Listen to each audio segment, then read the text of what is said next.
Tuning carburetors. So you've tuned your carburetor and the engine's still running wrong. So it might be time to upgrade your ignition system. Let me show you these 3 parts. So you finally decided to upgrade the ignition system in your classic truck. Pertronix has a really nice setup for what you need.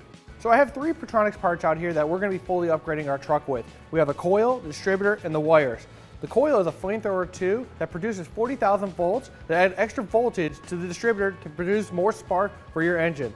The distributor that we went with a flamethrower with a billet housing and no vacuum advance. It's all controlled by electronics with just 2 wires, super easy to install.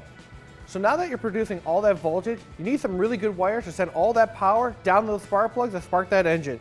These are Pertronix Mags 8.0 ceramic boots. They protect you from the heat with the ceramic boots on them, also sending all that power with a good 8.0 wire to the spark plug. The nice things about these wires is the ceramic boots. It protects you from the heat, but also with this big gauge wire, it transfers all that voltage down to your spark plug. Now enough talking about these parts. Let me show you how to install these parts on our classic C10.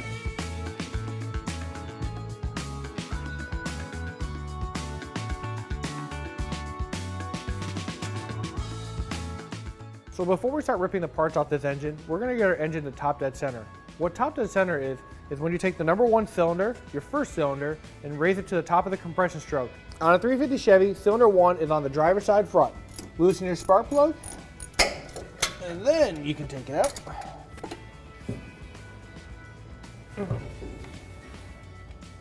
There we go. So now that we remove the spark plug, I actually have this nice tool that shows you what top dead center or what the compression stroke is. When you get to the compression stroke, it pushes pressure out and makes this thing whistle. Okay guys, it was hard to show you, but what I did is I rotated the engine till top dead center. You'll see the white line is lined up with the pointer. Get those matched up and then we can pull our distributor. Okay, pull your plug wires off the cap.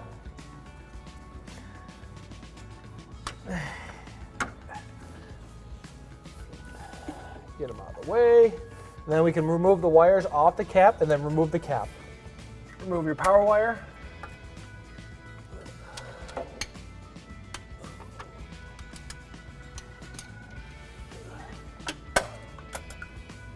Remove the distributor cap.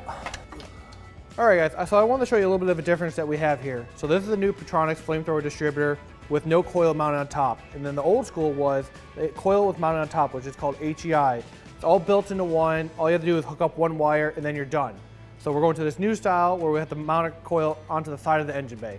Last thing we have to do before we remove the distributor, we have to remove the hold down, the 9/16 socket or wrench.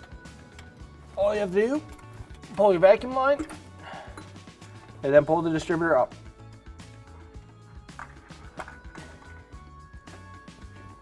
Okay, so we're ready to install our distributor. There's 2 things that we have to watch out for. One, this is the oil pump drive. You can see it's the flat. We have to line that up down in the engine bay. Sometimes I take a screwdriver, twist the oil pump shaft just to get it lined up. And then we have to line up the splines so that this distributor point is lined up with this point of the carburetor. Also remember, before you put your distributor in, remember to put a new gasket on the distributor because it will leak oil.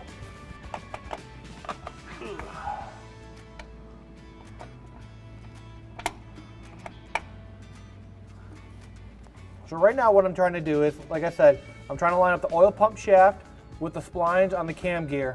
It takes a little bit. So I have it mostly in place. What I'm going to do is I'm going to rotate the engine. Since this now, we'll rotate with our timing with the cam to the distributor. So that what we can do is turn the engine and it'll line up with the oil pump shaft. Just keep a little light pressure on the distributor to help it fall in, and then just rotate your engine.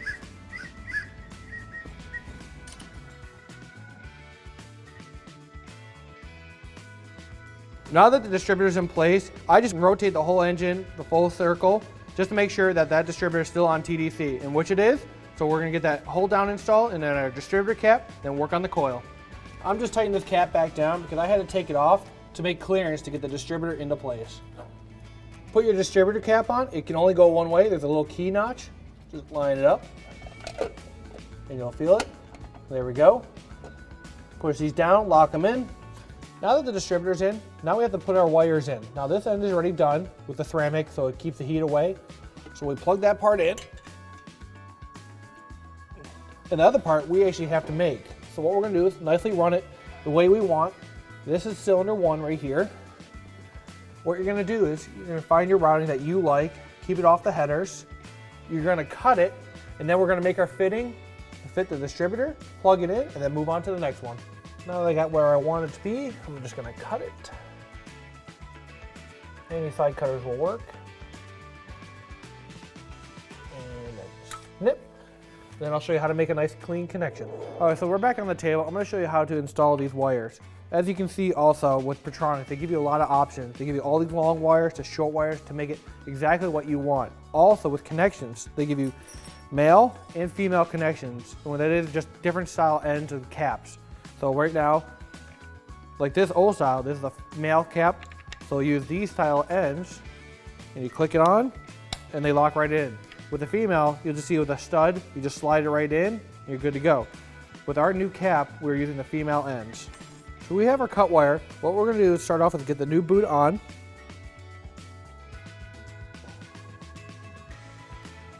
Slide that into place. There we go. All right, so you can buy these crimpers and cutters for your spark plug wires at any parts store or even online. All it does is you cut your connection, twist, pull, cut the little white strands off. And then you're going to take your conductor, bend it backwards, take your terminal, crush it just a little bit, slide it into your crimper, slide it into place.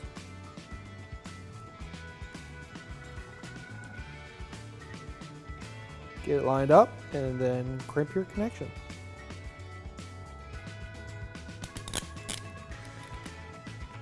There we go, make a good connection, pull your boot back down, and then your connection's done. Now that you made this one connection, do the rest of the 7 spark plug wires, and then we'll jump onto the coil. So we just got all the wires cut and trimmed and fit perfectly to what we want. Now we're gonna move on to the coil. We're gonna get our coil installed with our coil bracket that you can buy at CJ's. Also remember, it's a good time also to change your spark plugs. So let's get the spark plugs changed, get our coil in place, and then move on.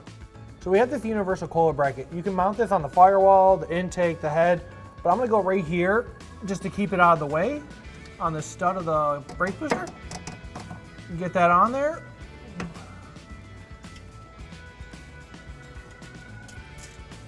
Now that we have our coil mounted, we can make our wire from the distributor to the coil. Once again, measure where you want it, and then we'll make our connection. Once your connections are made, slide into the distributor.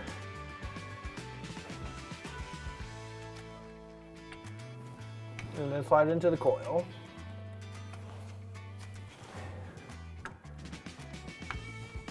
There we go. Now our connection's done from the coil to the distributor. We just have to hook up the wires. We have these 2 wires from the distributor, black to negative, red to positive, and then we'll take our power wire from the interior onto the positive side of the coil. Okay, all we have to do for these wires is add the terminal and then crimp it on.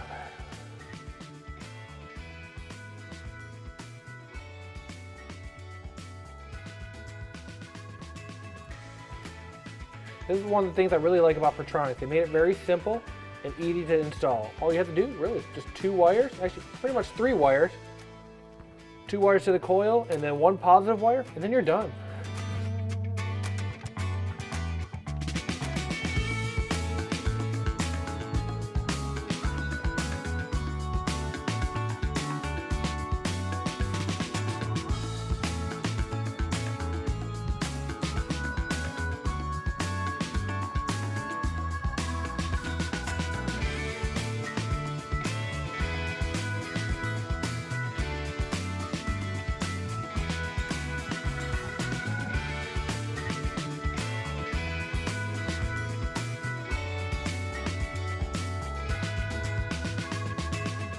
Okay guys, so that's everything to install. So the last things you have to do is just button up your wires, time the engine, then you're done.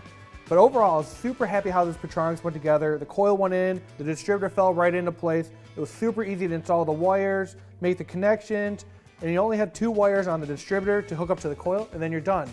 If you're looking for more ignition parts for your C10 or any other C10 part, go to cjponyparts.com.